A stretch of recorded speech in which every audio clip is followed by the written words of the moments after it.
जब आप किसी की मदद करें तो मोहतात रहें। कुछ लोग इतने नेक नहीं होते जितना आप सोचते हैं। सादी अपनी एक हकायत में ये बात बयान करते हैं। कहते हैं कि पुराने जमाने में गुजरांवाला के शहर में एक पहलवान था जो अपने फन में बेहद माहिर था। जो भी पहलवान उसके मुकाबले आता वो उसे शिकस्त दे देता। अपनी सलाहियत और महारत की वजह से बादशाह उसे बहुत इज्जत देता था। ये मशहूर पहलवान बहुत से नौजवानों को कुश्ती के फन की तरबियत देता था। इनमें से एक नौजवान को उसने अपना खास शागिर्द बनाया और उसे वो तमाम दाव पेच सिखाए जो वो जानता था, लेकिन एहतियातन उसने एक खास दाव उसे नहीं सिखाया क्योंकि उसे मालूम था कि बेहतरीन दोस्त भी कभी दुश्मन बन सकता है और अपनी हिफाजत जरूरी है। वक्त गुजरता गया और वो मशहूर पहलवान बूढ़ा हो गया, जबकि उसका प्यारा शागिर्द अपने वक्त का अजीम पहलवान बन गया। इखलाकियात का तकाजा था कि वो अपने उस्ताद के एहसान को तस्लीम करे जिन्होंने उसे वो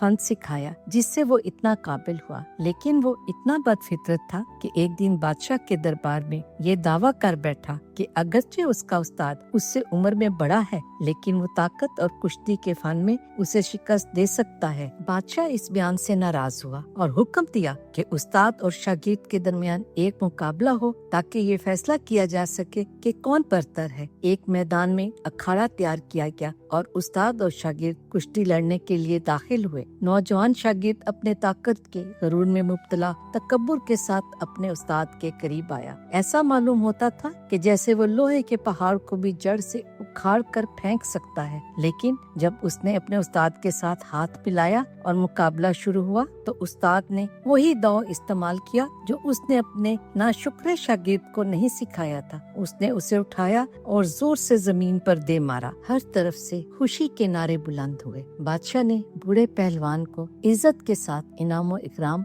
और खिल्लत से नवाजा, जबकि नाशुक्र शागिर्द को लानत मुलामत सुनने को मिली। उसने एहतजाज किया और कहा कि उस्ताद सिर्फ इसलिए जीता क्योंकि उसने वो दाव इस्तेमाल किया जो उसे नहीं सिखाया था। उस्ताद ने फौरन जवाब दिया, मैंने ये दाव इसलिए नहीं सिखाया था ताकि अगर तुम कभी मुझसे मुकाबला करो तो मैं अपनी हिफाजत कर सकूं, क्योंकि ये दुनिया का अजीब दस्तूर है कि लोग अक्सर अपने मोहसिनों को धोखा देते हैं और उन्हीं के खिलाफ खंजर चलाते हैं जिनसे ये फन सीखा हो। अक्लमंदों ने वाकई कहा है कि लोगों में काबिलियत और नाअहली का फर्क होता है और शुक्रगुजारी और नाशुक्री का भी फर्क होता है। ये बैद नहीं कि कोई अपने उस्ताद या यहाँ तक के अपने बाप के सर पर भी पांव रखने को तैयार हो जाए।